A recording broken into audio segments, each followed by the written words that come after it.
burden of death. The first gust of early morning wind spreads its golden shawl, covers the dour landscape with wild jasmine, chrysanthemum, sneaked through the gossamer window, wiping my terrors.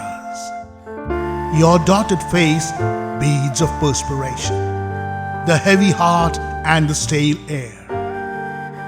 So, what do you expect me to say then? Even if I say something by present day standards, it may fall far too short of what it really takes.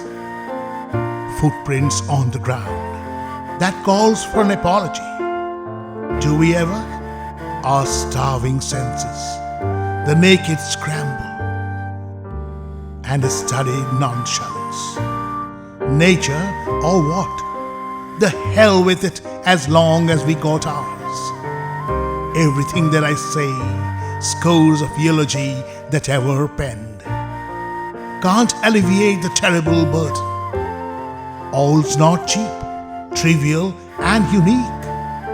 The lonely magpie at dusk, rustling leaves at noon, the flaming west at twilight, the smallest event of the smallest day leaves such indelible impression that my pliant knees go down before nature's innumerable splendor.